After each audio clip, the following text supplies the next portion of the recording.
started our podcast, we did about 3 years of just audio. It was fantastic. Oh, we did too. Oh, it's we did the like 5 years, I think, of It's just so audio. it's so different. It's amazing, but at the same time, like we would just sit on the couch and just stare at the ceiling and talk, or it was in our PJs. Exactly. And the comforts of our home. Yes.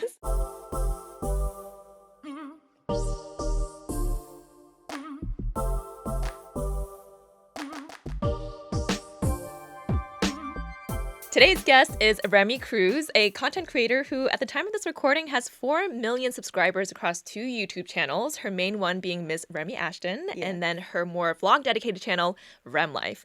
She is known for her fun, bubbly, can be BFFs with just about any one personality, and she's known for her fashion, her makeup tutorials, her DIY projects, her cooking. This girl literally, does it all. That was so kind. Thank Seriously. you. She also has a podcast that she runs with her BFF, Alicia Marie, and it's called Pretty Basic.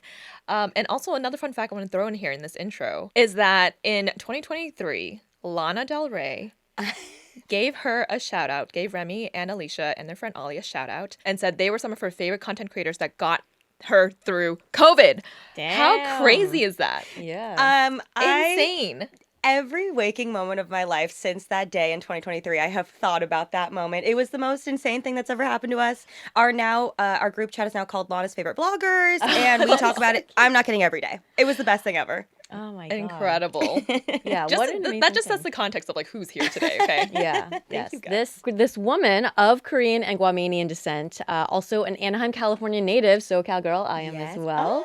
You are a content queen. You have Mm-hmm. been in the game for over a decade, done so amazing. We are really excited to talk to you and learn a little bit more about your career and your creative process, kind of pull back the curtain a little bit. Okay. But before we ask you all of the questions that we have today, we want to start from the beginning. Okay. We always want to know from our guests, what were you like growing up? And Oh my gosh. how did your childhood curiosities translate into the kind of work that you do today? I would say actually my whole family is always kind of jarred. They just can't believe that I'm doing this now because I was a very shy kid. If we watch any sort of old videos, I was always really quiet. I always had to have my brother speak for me.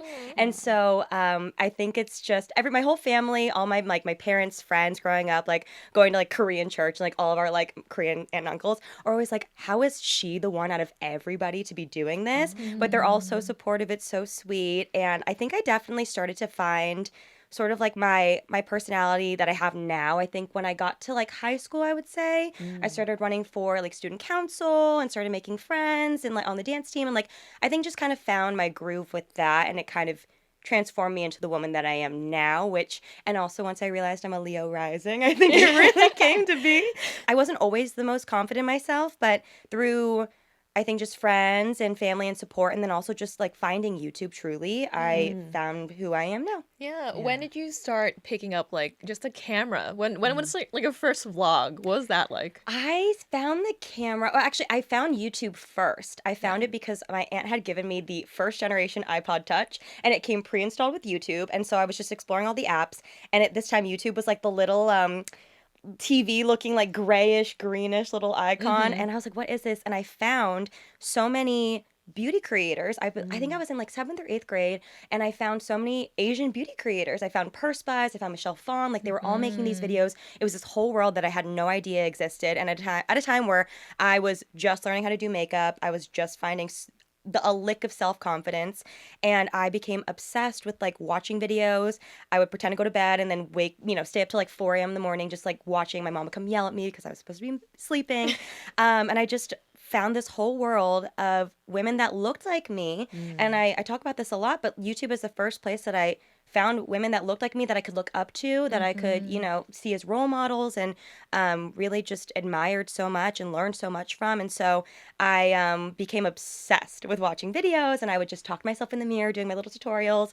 And then finally, all of my best friends in high school actually went to basketball camp. Actually, no, before that I was doing videos on my own on other channels, and then I'd wake up and be like, these suck, and delete all of What them. are the other channels? I was a part of a collab channel. I was doing outfit of the okay, days. I was okay. just doing like random videos. But it wasn't until my best friends in high school went to basketball camp and I was home alone, had nothing to do for a summer. So I picked up a vlog camera, my mom's camera, and I started my channel, Miss Remi Ashton, and then kept that one up this whole time. But I just made videos and posted them, and the rest is history. What do you feel like kept you going? Because I remember back then, like when the YouTube wave came out, I think a lot of us got a camera and tried vlogging, but it's Yeah. always the most uncomfortable thing. I remember like being alone in a room and I was like, okay, no one's here, and Yeah. I'm gonna try this out. And Yeah. I'm like, it's so awkward and so uncomfortable. Like once you get over that hump, what continued to keep you going with vlogging and constantly just taking out the camera and doing what you were already, getting interested in? I think honestly, I started doing very like produced, not well produced, but just produced content on my main channel. So it was like very like beauty. It was very beauty focused, as like all the content that I feel like all my friends and I were doing back then was. So very like, what's in my purse, what's in my medicine cabinet, skincare routine. So I feel like that wasn't as nerve wracking or embarrassing, honestly, because I felt like it was like I thought I was very proud of the videos. And then I didn't start my vlog channel for like about a year, I believe, until after. And I think there's a certain vulnerability with vlogging that I think that's where people get embarrassed, and I still get embarrassed to this day, like vlogging in public. But I do think having that year of getting used to being on camera, I got really lucky. No one at school made fun of me, to my face at least, for videos. So I got really lucky where I wasn't embarrassed about it. The only people that made fun of me were my best friends, honestly, in like a teasing way. So it wasn't too bad. So I don't think I ever really had like any shame or embarrassment about it. And I think I just like that year of getting used to like people watching and commenting and like, sort of those sort of things. And when you're new and have a really small audience, it's usually very positive. It's like once you start getting bigger, then obviously like the negative comments come in. But in the beginning, it was peaceful. So I feel like I didn't have any shame. I was just like, I loved it. I was excited. I was obsessed with YouTube. It was on my brain 24/7. And then the transition to vlogging and sharing more of my behind the scenes life was just like, I feel like a nice seamless transition over. One of the hardest items of clothing to shop for is jeans. You know what I am talking about. And even when you find the right pair, how many times do they feel uncomfortable after a big meal, during your period, if you get pregnant? There are just so many moments in a woman's life when her body changes. This is why I'm a lover of stretchy jeans. And you know who has the best stretchy jeans in the game? Good American. Their Always Fits denim is a one-size-fits-4 design that adapts to your body's changes and fluctuations. That's right, you heard correctly, 4 sizes. These jeans stretch up to 4 sizes so you can feel comfortable and confident in all seasons of your life. From skinny jeans to bootcut, high-waisted to cropped, Good American offers a wide variety of styles that cater to every preference and occasion. They have inclusive sizing with jeans available in size 00 to plus size 32 and are co-founded by Khloe Kardashian and Emma Grede with a mission to redefine fashion through inclusivity and comfort, creating denim that feels as good as it looks, catering to all body shapes and sizes. Shop now at goodamerican.com. Use promo code ABG for $50 off your first pair. Don't forget to select podcast at checkout and choose our show to let them know that we sent you. You talk about this kind of like smaller audience in the beginning. Obviously, it's blown up and you have such a massive audience. Having been in the game for so long, like what are some strategies, or if you don't want to call them like strategies, just like approaches or ways that you think have really helped you grow an audience? I think honestly, something that I struggle with, but also at the same time I think is kind of like I don't know if I would call it secret weapon, but just like my plan of attack, I guess. It's just being authentically me and like sharing everything. And so I think I'm such an open book. I'm an oversharer and it's such a problem, but it's great for being a podcaster. But at the same time, I definitely as the years have gone on, I've learned like, oh, you don't have to share everything. And I've kind of learned that the hard way, but just naturally, I love sharing everything with a stranger. And so it makes vlogging and sharing my life very easy. And I think that's why people feel very connected. But at the same time, again, I share so much that I feel like it gives a lot of people, a lot of people have opinions on things, just like that's how the internet is. But I do think just being authentically me has been such a wonderful way to connect with people. And I think that's why people feel so very connected to me. But yeah, at the same time, I definitely am learning like to pull back a little bit as the years have gone on. But I don't think I'll ever be able to pull back everything just because, again, I'm an open book. It's just like, it's who I am. Yeah. Are you someone who like reads the comments, reacts to them, adjusts your content to like alter it to cater to the audience? That's the thing. I feel like I I used to be really bad. Again, I've been doing this for like 11 years now. So in the beginning, I read every single comment, and then I would start to tailor. At one point, I realized like, oh, I'm tailoring who I am, and especially with like vlogging, where it's so authentically me and it's just my everyday life. I don't want to change or alter my life or what I'm doing or opinions that I have of myself because of that. So I've tried to like pull back. I've learned now. I also have like people on my team help monitor comments for me, like, hey, it's a good day to read them, or hey, it's a bad day to read them. And it kind of depends on my mental health too. I check in with myself. Like if I'm having a really good day and I feel like I could take it, then I'll read them. If I'm having a bad day, not reading them for sure. I'll skip to the next video when I'm feeling better. So I just like I've developed some routines for myself of like when to check in, when to not. But I do think it's just through trial and error. And honestly, sometimes some days I think I'm like, oh, I can handle it, and then I read it. I'm like, I'm gonna go touch grass now. I'm gonna go outside now. So it just depends on the day, honestly. It really does. Yeah. You also speak so personally and vulnerably about your personal relationship with body positivity and self-love. That's something that I think as a content creator, being on camera all of the time is really challenging to go through, even more than the average person. How do you feel like your perspective on that has evolved over like the more than 10 years that you've been doing this? And if you could go back and talk to younger Remi, what would you tell her? Really interesting because I started my channel when I was, I think, 17, and now I'm 29. So I've been doing it for so long, and I feel like those are such formative years where you do learn so much. And also growing up in the 90s, early 2000s, obviously, diet culture and just body positivity, all those things have changed so much, and I'm so grateful for that. But it was definitely a very trying time to grow up, obviously, and like I'm still trying to unlearn so much of diet culture. I'm trying to unlearn so many things like that, and trying to be easier on myself. But I've gone through so much in the past 10, 12 years that I feel like a lot of women do go through, but being online and learning and unlearning and things just adds a whole other layer to it, obviously. So I always try to be as honest as I possibly can. And I've spewed things from diet culture that I wasn't even aware of at the time that I look back now and I'm like, oh my God, that was so harmful to myself and also to share with people. I just didn't know, obviously. So I'm trying my best to always just be honest to myself, honest to my audience and things like that. But I would say right now I am like in the best place ever with just my body acceptance journey, and I'm hoping to get even better. But I like thinking about where I'm at now and where I was, and it's so funny because every year I'm like, I'm doing so well, and then I look back, I'm like, I knew nothing. I really have so much more to learn and so much more to unlearn. But I would say if I could go back to my younger self, I would say, I don't know if I like could articulate it perfectly, but just one thing that I'm really learning right now that I love to share is that, and it just started happening to me honestly this year, is accepting the fact that my body, kind of like my body physique and body shape, is just, it's not going to change. I've yo-yoed so much in my life, and I feel like I've always been surrounded, I grew up dancing, so I was always surrounded by like very tiny little petite girls, and I always was like, oh, I want to, actually not growing up I was fine, but when I got to like maybe college or so, and when I started getting a lot more comments about my body online, I started to be like, oh, yeah, like I or like surrounded by other YouTubers who are just like naturally like very petite. I was like, oh, like why don't I look like that? And I finally realized now, like, oh, that's just not, I will never, ever have that physique just because naturally I'm not built like that.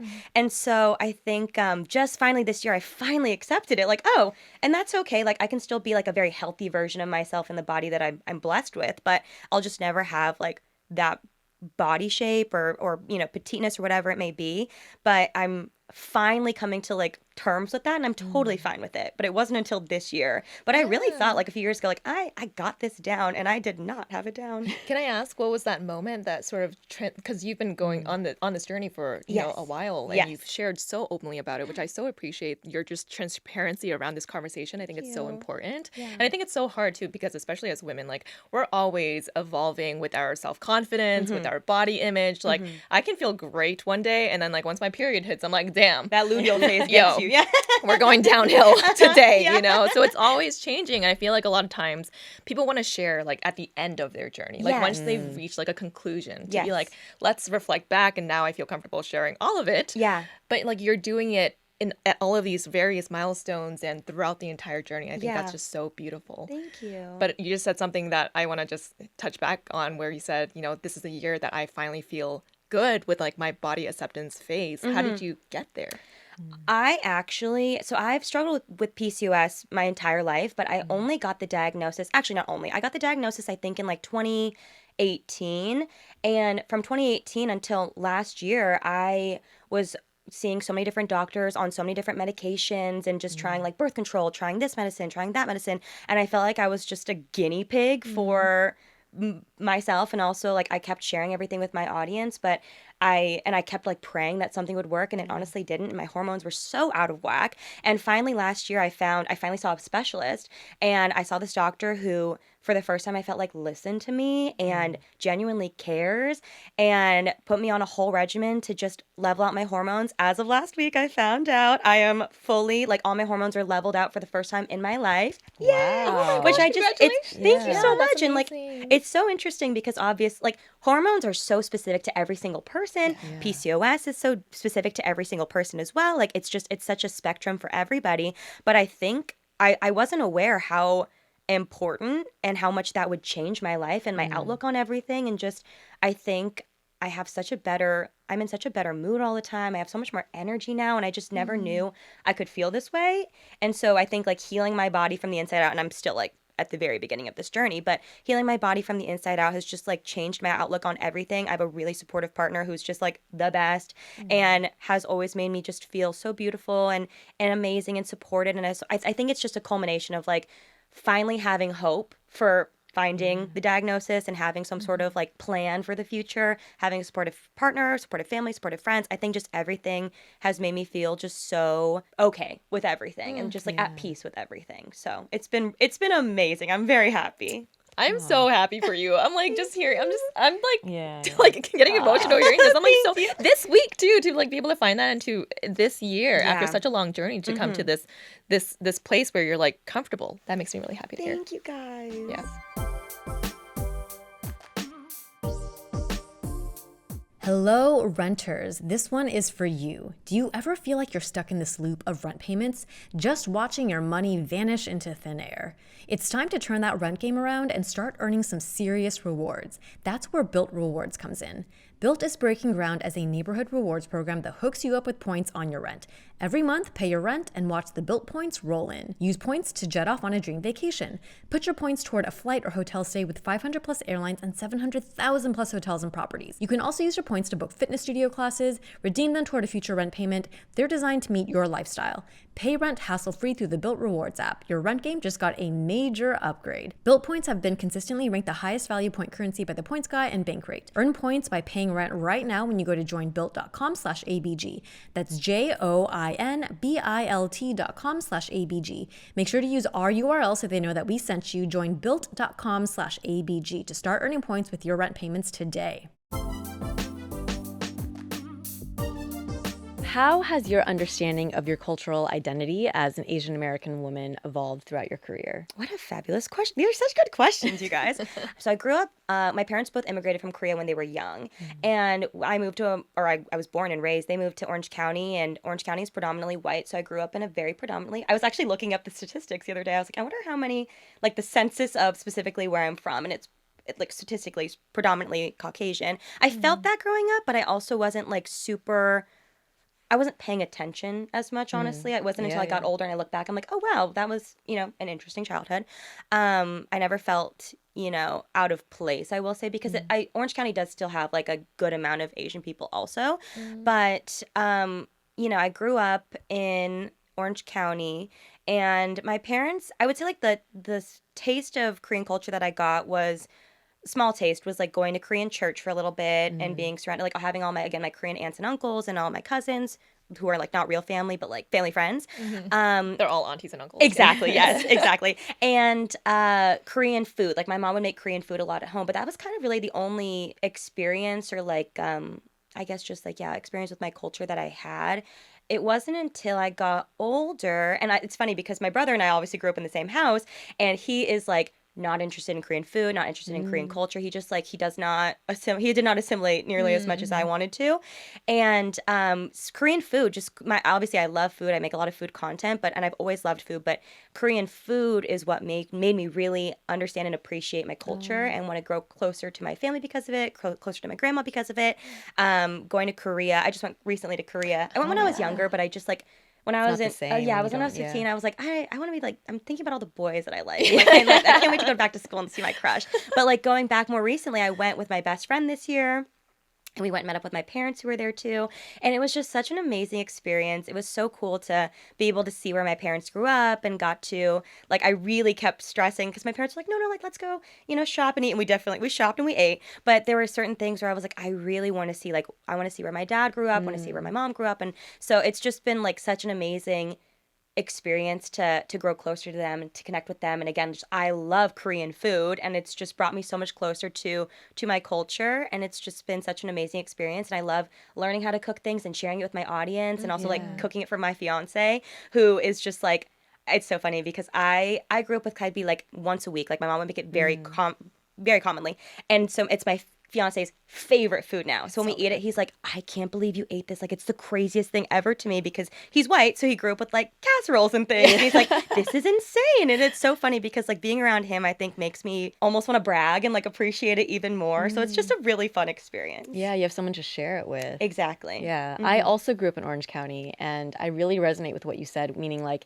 I grew up around predominantly Caucasian like people, but it wasn't really until I exited that and, met some other Asian American people that I became like understanding and aware of like, oh, yeah, my upbringing was, I was not really in touch with my culture. Yes. So, What part of yeah. Orange County, if you don't mind me asking? I was Mission Viejo. Okay, So, got it. Yeah. Yes. So It's very interesting. It changes honestly depending where in Yeah. Orange County too. Everyone has a different experience. But okay, yeah.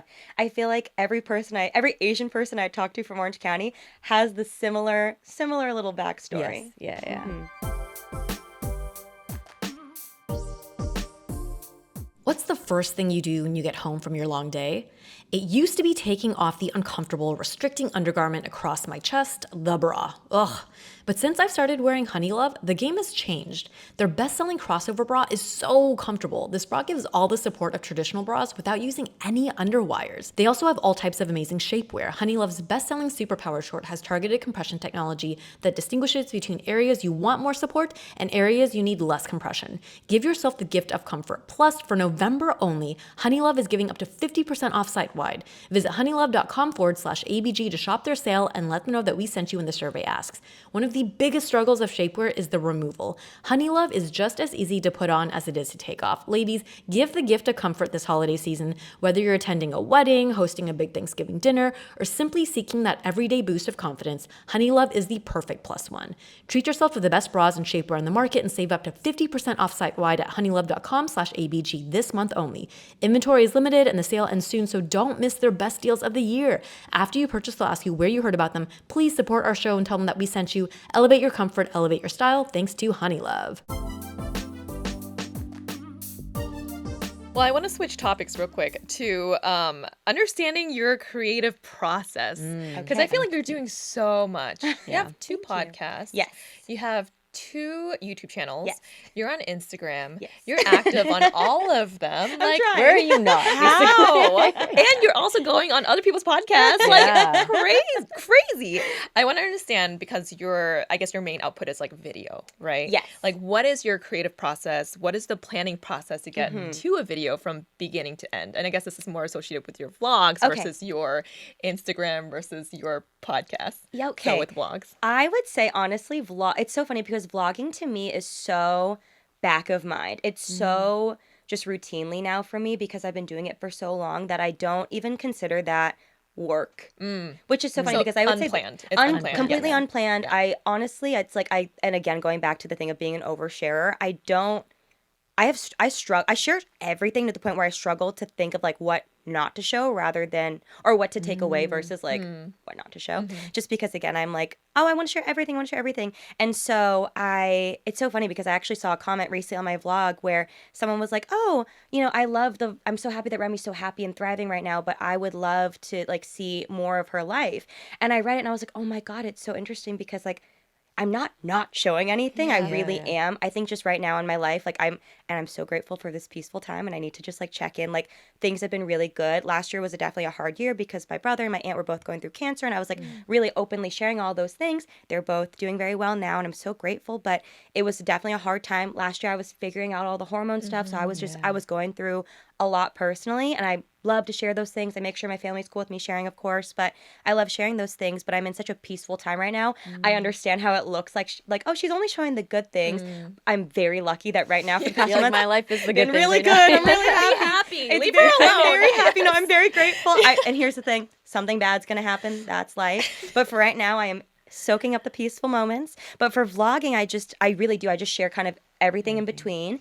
And then my creative process for everything else is I've learned that I'm a very type A person. And again, it's so fun because I've been doing this for so long that I've not only learned who I am, I've kind of become who I am now throughout the years. And I feel like in the past, maybe like, I feel like there's been little, signs that I've been type A, but it definitely within the past, like 4 or 5 years, I really honed in. I'm like, oh, I am an orderly person. I'm a schedule calendar girl. I love my Google Calendar. I live, breathe scheduling. So I have now implemented that just obviously into my business. It's how I keep myself sane. And I have a wonderful team that I would not be able to do it without them, like my management, my agents. I myself have a few employees too, like my assistant, I have a producer, I have a social media coordinator. Like I have all those people that help me. And then I just run a very tight ship where like I've learned the way to be able to keep posting at the cadence of which I like to post, which I'm trying to do vlogs like every couple days. I try to shoot for the main channel once a month, and I try to post on TikTok and Instagram, more so TikTok, like once a day or so if I can. Keeping at that cadence. So, and then the podcast too. It's just assigning days and also taking weekends off, because there was a time where I used to work through the weekend and then I was losing my mind. And so I've decided weekends are free. And so for me, I try to devote like Mondays to any sort of long form content. So anything for the main channel or anything that I want to do, like even planning or filming, whatever it is. Tuesdays are podcast days, Wednesdays are short form days, and then Thursdays and Fridays are whether it's like sponsored content comes up, or I just want to vlog for the day, or I just want a day to just like do chores or whatever it is I need to do. I try my best to schedule it out like that, and that has worked best for me. Girl, I can listen to you all. I love all of this. 'Cause I feel like it's just the brain. We love the organization. We love the scheduling. We love hearing like how people manage it and how you do it, because it's a lot. It's a lot. But I like the sort of like the work block, or what is it called? The time blocking. Yes. Where it's like each day is dedicated to something. Yes.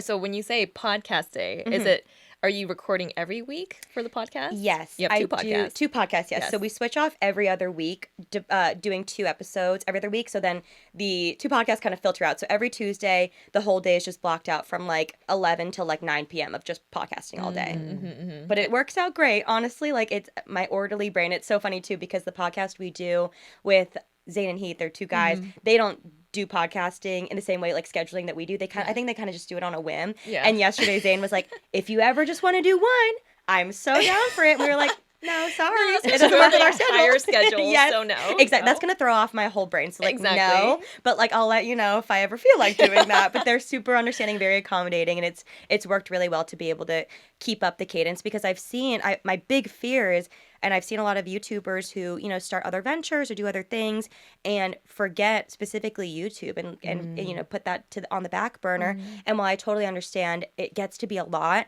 I'm also just a big believer in you don't bite the hand that feeds you. And I would not be here today if it weren't for specifically my YouTube channel. So like that is my main concern always. I try to never stray away from that. And then if anything that needs to fall to the wayside, other things can before YouTube, just because it's the most important thing to me. And that community that I've cultivated on there is the most important thing to me. Yeah. To all my wonderful parents and caregivers out there, let's talk about those unforgettable moments with your little ones. The first steps, the giggles, the boundless energy. But let's be real, with a growing and wild child, those moments can also mean unexpected messes, which is why I'm excited to share something that's been a lifesaver for us, Pampers Cruisers 360. Pampers Cruisers 360 is the must-have baby-proof diaper. These slide on like a pair of pants, unlike ordinary diapers with tabs or tapes that your escape artist can rip off. And trust me, thanks to its 360-degree stretchy waistband, it can help save you from some serious messes and keep your baby comfy. With up to 100% leak-proof protection, you can let your little one explore and play. And when it's time for a change, it's as easy as ripping the sides, rolling it up with a disposable tape on the back, and you're done. Simple as that. Try Pampers Cruisers 360 with the new Pampers Free and Gentle wipes for healthy baby skin. They're made from 100% plant-based cloth that grips the mess. With Free and Gentle, mess meets its match. Let your little one live wild and mess-free because every adventure should end in smiles, not cleanups. For trusted protection, trust Pampers, the #1 pediatrician recommended brand. Well, let's talk about that because you did start and you grew a very successful single YouTube channel. Yes.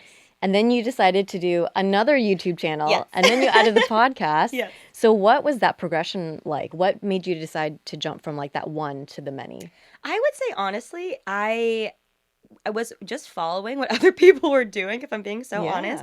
I would love to be a trendsetter, but I'm not a trendsetter. I think I'm just like, oh, that's what people are doing, like, and that's what's working. Like, I'll try it. So I fell in love with YouTube and started my main channel. And then after doing that for a little while, I saw vlog channels were really popping up, and I loved watching other people's vlogs. So I was like, I would love to try doing that. It looks fun. And so I started that the summer before I went to college, and then I have just stuck with both of those since. And the YouTube channel kind of was just, the YouTube podcasts were kind of just a natural progression as well. People were doing video. When we started our podcast, we did about 3 years of just audio. It was fantastic. Oh, we did too. Oh, we it's did the like 5 years, I think, of just It's so different. It's amazing, but at the same time, like, we would just sit on the couch and just stare at the ceiling and talk, or it was in our PJs. Exactly. It was comforts of our home. Yes. It was so nice. And it was so funny too, because like the big thing was just we were lazy and didn't want to get ready. So when and it was such a beautiful time. And then when we saw a lot of people doing YouTube, video formats or whatever for podcasting, we're like, okay, we should get with the times, we should try. And we're like, it's okay, like, we'll just not get ready still. Like, people love that we don't get ready, so we'll just not get ready and we'll go do the podcast and it'll be the same.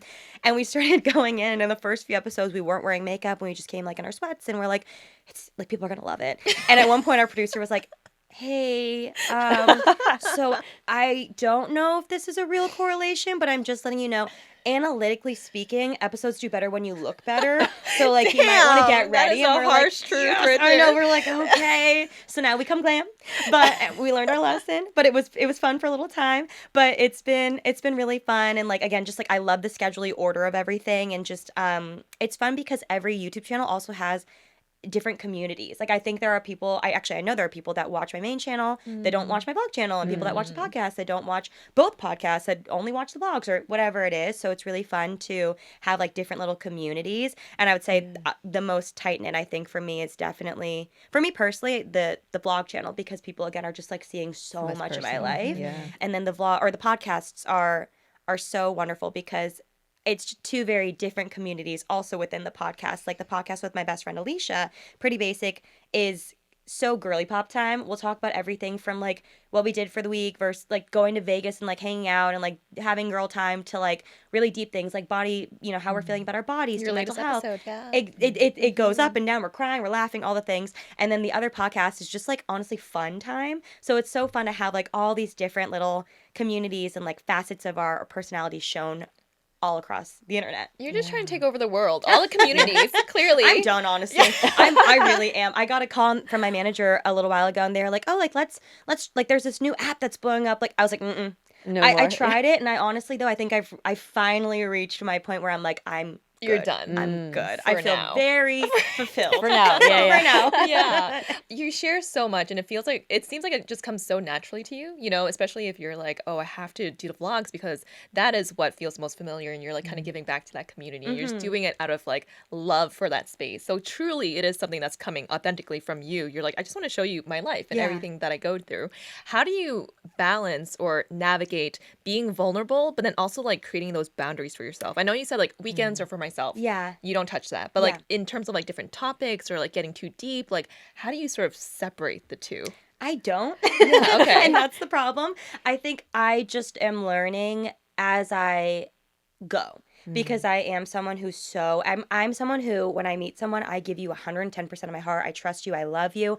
And then as time goes on, I'm either proven right or I'm proven wrong, and I have to just pull back. And that's just like, that's how I love. And I think that's also how I work, where I just will share everything. And then if I feel like it's been too much, then I'll just pull back, which I don't love that about myself, but I just don't know another way to create content and to share with people. So I do think it's, again, just like trial and error. For me, I didn't learn the weekend boundaries until I was getting burnt out, and I was like, oh, I need to pull back. So it's just learning for me and being easy on myself and trying to not burn out or cry every day and have a breakdown. Wow. But sometimes you need a breakdown. I had a breakdown last week, and I feel great now. Yeah. And that's like the type of content that most people relate to too, right? Like you're in your happy girl era right now. And people are like, stop. Yeah, I know, and I'm like, I get it. Trust me, I'm enjoying myself too. I'm like, I'm happy, and I know something's gonna happen again because it's life. But right now, I am soaking it up. Yeah. Yeah. You're gonna be doing this forever then, because it's just like life is always gonna spit like random things at you.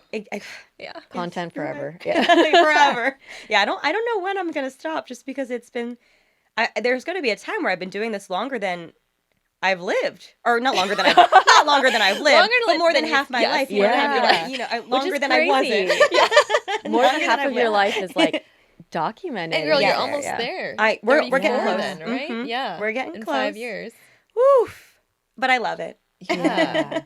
I mean, talking about all of these different platforms, it's like you're not just on one, you're on multiple. And then each one also changes so quickly. There's all these different things with the algorithm, and then it's carousels, and then it's videos. Like, how do you keep up with all of those fluctuations and those changes? And then what do you see kind of like happening now in content creation? Oh, what a wonderful question. I would say I am not the best with change. I remember when it's so funny because I am such a consumer of all of it. Like, I feel like I'm a very up-to-date consumer with trends, but I don't know if I could say I'm definitely not a creator with trends. I feel like I'm very late to trends all the time. I'm so sorry to bring up astrology again, but I'm an Aquarius. So you like fight the trends. You're like, I am too good for this. And then 3 months later, you're like, oh, actually, I'm just like everybody else. And now I'm late to the trend. And now it's like, no one cares anymore. So I'm very much like that in my brain. But I think like when TikTok blew up, I was watching TikTok at the very beginning, like right when it switched over from Musical.ly. Like I was a big fan of like watching creators, but I fought making the content for a long time because I was like, no, like it's a phase. It's a phase. Obviously it's not a phase. And I love it so much. Like my whole life it's so funny. I watch so much more TikTok than I do YouTube, but it took me a little while. And I remember even when I started making TikTok videos, and I still struggle with this. I'm just so ingrained with the world of long form and like a start, middle, or intro. Like you're explaining what you're gonna do. You do the meat and potatoes, and then you finish with an outro. I hope you enjoyed what I just did. Like it's so, you know what I mean? It's like so formulaic. Whereas TikTok and short form in general, shorts and reels and everything, it's so quick. I'm still trying to unlearn the YouTube of it all for short film, for short form. But I definitely struggle. But it's just, I think, and I'm also old. I'm not like 15, and I'm not Gen Z. So You're not like, old, girl. Girl, you're not even 30 yet. But I do feel like compared to like all the TikTokers and things, where I'm like, they just get it. They get it. Yeah. It's I'll hang around with some like TikTokers, and they just like they set up their phone and they're like, oh yeah, I do 5 TikToks a day. I'm like, I can't even. To do what? I've like fully planned it out. I have a full like briefing sheet for it. I've got it all planned out. I'm editing in Final Cut Pro because that's all I know. And then they're like on their phone like doing it. They're on CapCut. No, literally, I'm trying my best to keep up, but I do think it's just practice for me. Like I don't pick up things super easily, so it's just if you watch the start of my TikTok till now, it's changed a lot, and I'm sure it will continue to change. But I'm just trying my best to keep up. And again, things are changing so quickly. I think I've come to peace with the fact that I will not make a trend and I will not be at the forefront of that trend. I'll probably be at the tail end, and that's okay. But it's working for you so well. Thank you. I'm trying. I really am. I mean, what do you do with that pressure then? Because it feels like this is all natural to you, but obviously when like algorithms change and like there's new platforms that come up, like you are a content creator through and through. Yeah. Like what do you do with that pressure that you then feel? I'm going to be honest. I actually don't feel pressure. I don't really stress out about the trend stuff of it all. Like I think I've come to terms with the fact that I'm also just very grateful every day to be doing this. I've been doing it for so long. I am able to support myself. I'm able to support my family. I'm able to support my employees. Like at the end of the day, as long as I'm able to do that and be happy and I get to do this, like it's the most fun job in the world. Like I genuinely cannot complain ever. I don't stress about that stuff. Like even algorithm, like people are always complaining about the algorithm. I have friends that complain, and like I'm sure some I can tell you, I'm sure sometimes I'm like, oh, that's like so annoying. But as long as I'm able to support myself and the people that I love, like I really actually don't care. So I'm very chill about everything. I'm a Yeah. pretty chill person, honestly. Yeah. Other than the calendar. That's the one thing. But I liked what you were covering around, like you recognize your strengths, right? Because I think in content creation, it can feel like I need to be chasing trends. Yeah. And you're like, I've accepted that's like not where I'm strongest at. So I'm not going to try to focus on improving a weakness. Yeah. I'm just going to lean into my strength. I For know sure. what I do really well and I'm going to do that. And I think that's like a really critical way to be able to keep like your sanity in this Yeah. world. That's true. No, I appreciate that. Thank you. I think honestly, and I wasn't aware of that. It's so funny because you're not aware of it till you like sit down for a podcast and you talk about it and people are asking Yeah. you questions. But I do think that's the only way that I have had and will continue to have longevity in this because people burn out so fast because it's so much and unless you're doing it, people don't understand how actually emotionally, mentally, physically taxing it can be. So I think just like having a chiller outlook is the way to be able to do it for a long time. Yeah. Otherwise it'll take over you. I mean, even the Yeah. fact that you said like, I'm just gonna accept that I'm gonna be at the end of all of the trends. Yeah. Right? It's Yeah. just being very self-aware. Yeah. And not putting pressure on yourself to be like ahead of the curve. Yeah. Yeah. I you're would already- love to be a person that like, oh my God, I always think like all those like viral, like the cucumber salad or like all these trends, the Emily Mariko salmon bowl. I would love. I it's could have just not done happening. that. I know. But I didn't. Me and Shark Tank, every time I watch an episode, I'm like, why was that not every idea? I'm like, that could have not going to be me. And I've come to terms You just with that. accept it. Yeah, Exactly. yeah. I'll just buy the scrub daddies and I'll be happy. It's okay. It's okay. If you could go back to the beginning of your career, what's one thing that you would have done differently? And why? If you had to choose one. Okay. I think I don't want to be cliche and say like I wouldn't because I don't regret anything. I know. I said you had to choose one because I Yes. knew that. Okay. Okay. Because I'm really trying to think. I would say, if I'm being realistic, I wouldn't have gone to that year of college because I had to pay a lot of money for that Damn. one, and I didn't want to go, but my mom made me go. So I guess I could say that. But again, sorry to be cliche. Like I'm so grateful because I made so many friends and I had a great time. So Yeah. it's okay. Were you in college did you graduate or? No, I only went for 1 year. I went to UCR, Okay. and then that's kind of when YouTube started to take off for me. And I called my mom. I was like, "Please, let me drop out. Like, let me do this." And Wait, it what was that conversation like? I Oh, did not know. yeah. It was so funny. So it was I graduated 2013 from high school, and my parents were like, "You're going to college." And my YouTube channel was like really nothing at that time. And so I was like, okay, I was really excited. I went to UCR for a year, lived in Pentland, and I had a really fun experience, but I was not a partier. And I joined a sorority all the time. Like my sorority sisters were like going out for the night or doing whatever. I would stay in my room and make videos. And I started to kind of grow an audience during that time. And I was vlogging a lot. I was vlogging like almost every day, not going to class and vlogging so bad. And I remember I started to pick up traction and started to get brand deals. And I was like, and at this time though, people weren't doing it really as a full-time career. It was like 2013, 2014. It was just like people were just starting to kind of like see that, oh, maybe this could be like a lucrative business potentially. And so I remember I was like, and I really did not want to go to school. I was like, I love making videos. This is so fun. So I called my mom. I was like, I would love to just like try this. Like, could I just try? I could see it maybe working. If it doesn't work out, I'll go back to school. I'll only miss a year. Like, let's just try and see. And my mom was like, absolutely not. You're going to, she was like, I just want you to do something stable. That was her big thing. Just like some sort of stability. My dad, though, who was going to pay for college, was like, please, like, take it, have fun, try it. Let's Save me see. some money. Wallet a Exactly. little. Like, maybe it'll work out. And so after begging, I actually went back to my second year. And I started my first 3 weeks there. And then finally, and I know this because the 2-week cutoff at UC's, you don't have to pay. 3 weeks, you do. Ah. So I was there for 3 weeks. That was your time. Yeah. And so I went, and I just eventually I was like, I think she could really see like how badly I wanted it. And so she was like, okay, fine, you can do 1 year, you can try, and if it works out, cool, and if not, like you'll just continue going. But I had already started my second year, so I was living in a house with my friends, and I had already signed on for the lease. So I really had the best year of my life. I made videos every single day. I got to hang out with my friends. I got to live with my friends. It was like the most fun, and I was able to grow my channel that year from 200,000 subscribers to 800,000, able to fully financially support myself. And then I moved to LA after that. And so, and then I ended up paying for my own college because I felt bad that I made my parents, go through that. So it was a really wonderful experience. But if I could go back, I would love to get that money back. That's a great Wow. answer. That's a I great answer. know. Thank That's you. a cool story. I did not know that. Yeah, it's been really, really fun. And my parents have been always the most supportive. And even when my mom was like, being a mom back then. I understand. She was just being a mom. Yeah. I'm sure they're really proud of you now. They're the best. She just came to like one of my photo shoots and like she was in the corner just like taking photos. It was The really BTS. cute. Yeah, they're Aw. so cute. They're the best. Okay, now we have a couple of questions for fun. Okay. These are meant to be a little bit more maybe like speed round, but take Okay. your time in answering Okay. if more comes up. Do you have any favorite content creators at the moment? Oh my gosh. I love, honestly, just food TikTokers. And it's so funny. TikTok, I'm so sorry. I'm like, you're speed around. I'm like, I give you a full answer. No, please. Yeah. TikTokers, I like don't look at their names. So I'm always people ask, I'm like, I don't know their names. I just know their face. Yeah. Literally all their all this food TikTok creators. I love Wishbone Kitchen. I love Nara Smith. I love Food with Soy, Ashy, like Food all with of them. Soy. All my Yeah, girls. yeah. Yeah, I love them all. Favorite social media platform? Because you're on so many. Yeah. And why? And least favorite. I gotta say YouTube. Favorite. Even though I don't watch it the most, YouTube just has my heart. Least favorite, Twitter. And We haven't said Twitter what's she doing? once. What's she doing? Yeah, I'm like, yeah, exactly. Yeah, she's just at the back of the brain. What is a most memorable collaboration?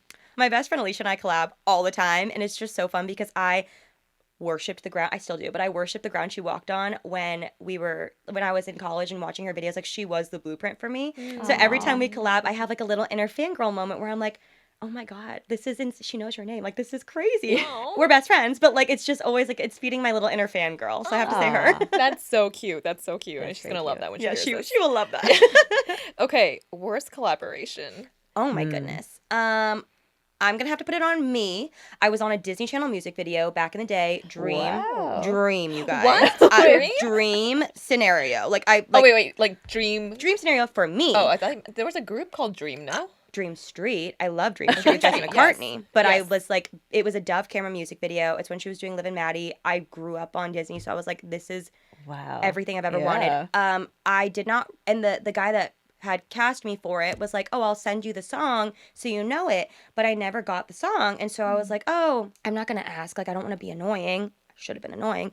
And then I pulled up to the morning up to the music video, and I went back to the email, and I realized it had been attached to that email Oh, the whole no. time. Worst feeling Came ever. unprepared to a music video we're supposed to sing. So the whole video, if you watch it, I'm just saying watermelon, watermelon, watermelon in the background. I don't know the words. It was so embarrassing, and I really flubbed it. I really, really did. So I would say worst collaboration was on me, and I take full accountability for my lack of reading emails. Wait, you know we're all going to be looking up that video. I know. Please do. It needs the views. It was great. It deserves the views. It was a great song. Watermelon, though. That Watermelon. works. That works. I learned that in my dance days. Okay, how is wedding planning going? Ooh, yes. Horribly. Girl, she's like flashing her ring, and I see it. Oh my God, I'm sorry, I don't mean to. No, it's beautiful. It's Thank gorgeous. Catching light. And it's yeah. not been going well. I've been looking for a venue. I've gone through 80 venues. I've been looking for like 10 Oh my months. God. Gone through as in like visited or? Only visited like 6 now or so, Okay, but like but still, online, yes. my sweet planner is just like giving me spreadsheet after spreadsheet after spreadsheet. And I'm like, no, Oh, wow. no. I finally found one that I love. We're hoping that it locks in. Other than that, I have absolutely nothing planned. So I would say it's going not well. That's okay. I mean, when are you planning? I'm hoping for like spring or summer of next year. Okay.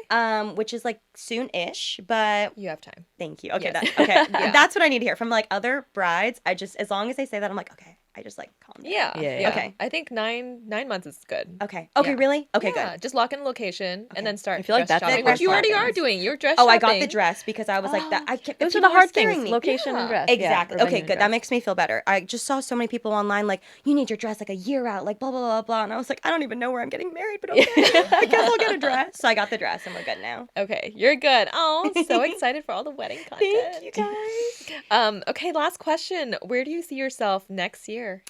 Oh my goodness. Next year, hopefully married. Hopefully a wedding has happened. Hopefully I love it.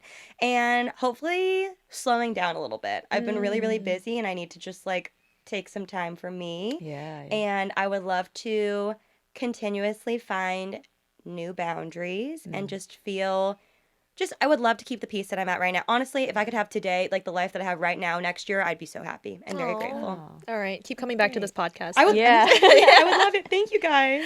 Okay, and where can our listeners find you? You guys can find me on Miss Remi Ashton on TikTok, Instagram, Rem Life on YouTube, and my podcasts are basically unfiltered and pretty basic. Awesome. And is there anything else you want to share with our listeners? I just love you guys, and thank you for having me on. Oh, Aw. thank you so much. This is such a joy to have you on This our is podcast, so amazing, and you honestly. guys are doing amazing work. I love this so No, much, so you thank are. you. I feel like today we learned so much just from this Yeah, conversation yeah. alone. So Oh my God, thank Your you. work has been super inspiring, so thank you for doing what you do. Thank you Yeah. guys so much. And I feel the same way about you guys, so thank you. And with that, we'll catch you all on the next episode. Bye. Today's ABG bestie that we are shouting out is, drum Dun-dun-dun-dun. roll, Sorry if that's too loud. Crystal Paras. Thank Crystal. you, Crystal. Thank you so much for supporting us. We could not do this without you. You are amazing, and we hope that we will see you soon in one of our monthly Dear ABG sessions.